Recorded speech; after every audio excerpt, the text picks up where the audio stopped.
पहले दिन की धूल अभी बैठी भी नहीं थी। कुरुक्षेत्र की भूमि अब भी रक्त और पसीने की गंध सांसों में भर रही थी। दूसरे दिन की भोर अलग थी। यह भोर उत्साह की नहीं, भय की थी, क्योंकि आज कौरवों की सेना के आगे एक नाम पूरे युद्ध का भार उठाने वाला था। भीष्म, प्रतिज्ञा का योद्धा, जिसने राजा बनने का अवसर छोड़कर धर्म को चुना, जिसके सामने देवता भी नतमस्तक थे। शंखनाद हुआ और उसी क्षण युद्ध का स्वर बदल गया। भीष्म ने अपने रथ की बाग थामी, धनुष उठाया, और जो हुआ वह युद्ध नहीं था, वह भीष्म का प्रहार था। तीर आकाश से ऐसे गिरे जैसे बादल फट पड़ा हो। जहां भीष्म का रथ पहुंचा, वहां पांडवों की पंक्तियां टूटने लगी। रथ पलटे, घोड़े चीखे, वीर धरती पर गिरे। युद्ध का शोर और अधिक भयानक हो गया। भीष्म किसी को नहीं देख रहे थे, न शत्रु न संबंध, केवल कर्तव्य। पांडव सेना पीछे हटने लगी। यह पहली बार था जब विजय का विश्वास डगमगाया। दूर खड़े अर्जुन ये सब देख रहे थे। आज सामने कोई सामान्य योद्धा नहीं था।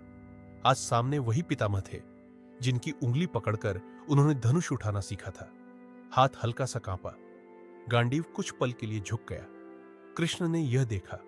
उन्होंने कुछ कहा नहीं, बस अर्जुन की ओर दृष्टि डाली, और अर्जुन समझ गया, यह युद्ध भावना से नहीं, कर्तव्य से लड़ा जाएगा। भीष्म का रथ लगातार आगे बढ़ता रहा। पांडवों के महान योद्धा एक एक कर रणभूमि से हटते गए। युद्ध अब संतुलन खो चुका था। दुर्योधन दूर से यह दृश्य देख रहा था।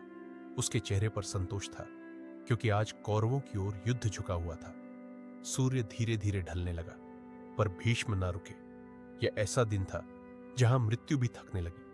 अंततः संध्या के संकेत के साथ शंखनाद हुआ। युद्ध रुका, लेकिन भय नहीं रुका। दूसरा दिन समाप्त हुआ, और दोनों पक्ष एक ही बात समझ चुके थे, यह युद्ध अब सरल नहीं रहेगा। भीष्म आज भी अजेय थे, और जब तक वे युद्ध भूमि में हैं, कुरुक्षेत्र और भी रक्त मांगेगा। अगले अध्याय में तीसरा दिन और भीष्म का और भी भयानक तांडव। इस श्रृंखला को आगे देखने के लिए हमारे साथ जुड़े रहे।